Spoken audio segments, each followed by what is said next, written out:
Welcome to The Explainer.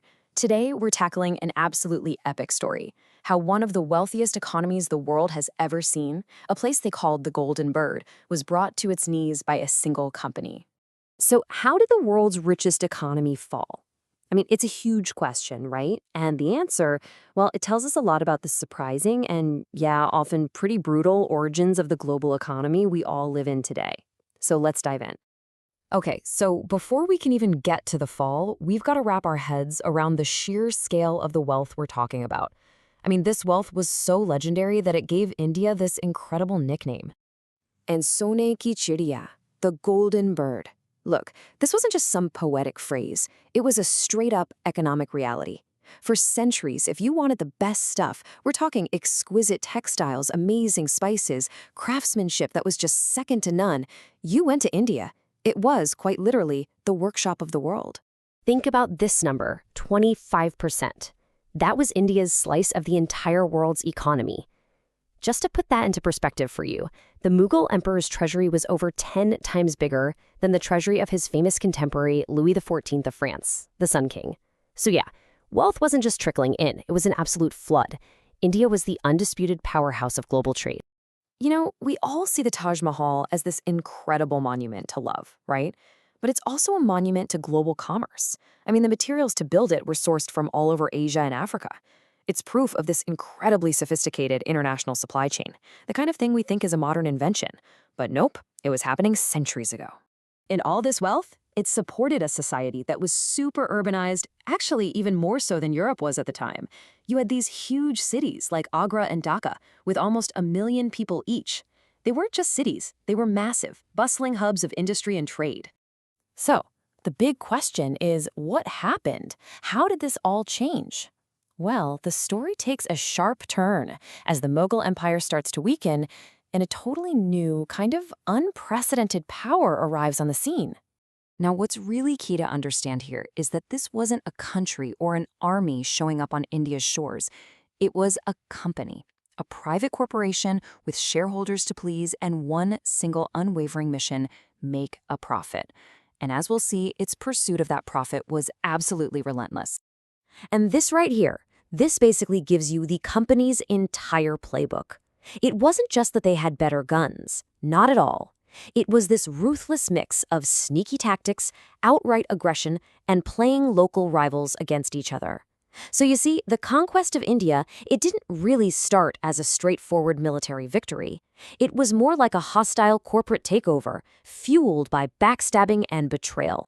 That victory at Plassey, that was the game changer. It was the absolute turning point. All of a sudden, this trading company becomes a full-blown imperial power. Why? Because now they had control of Bengal's massive tax revenues.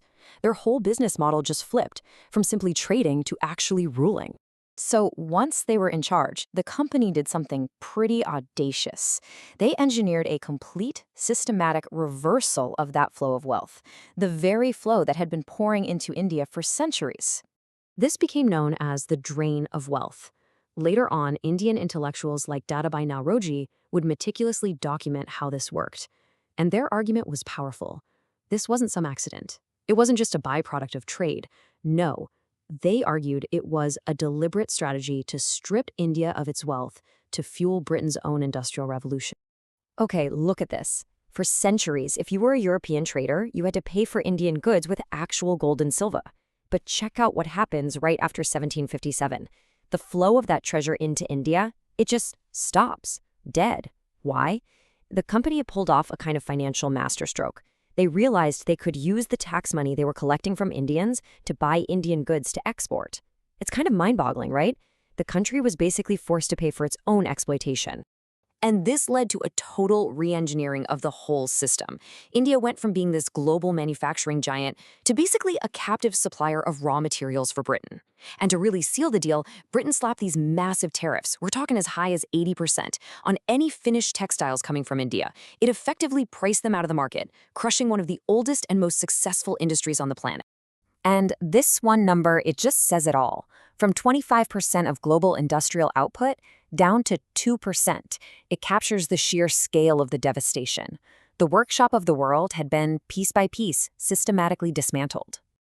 So, as you can imagine, The legacy of all this is, well, it's still fiercely debated. Was there any silver lining at all to this whole colonial project? When you look at the arguments, they tend to fall into two very different camps, and it paints a really complex, often totally contradictory picture. A lot of the debate really boils down to intent versus outcome. You have some historians who point to the investments in things like railways as proof of modernization. But then you have critics who argue that, yeah, they built railways, but they were designed primarily to get resources out of the country and to move troops in to control it. So you see, both sides can look at the exact same fact, the railways, and come to completely opposite conclusions. But okay, let's cut to the chase.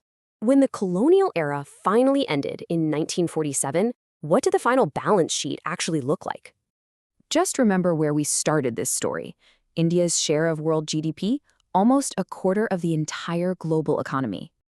And now, look at this. After 2 centuries of this system, India's share had just collapsed. The economic giant was, for all intents and purposes, on its knees. And behind these stark economic numbers, the human cost was just immense. I mean, think about it. Life expectancy was only 27 years. The literacy rate was below 17%.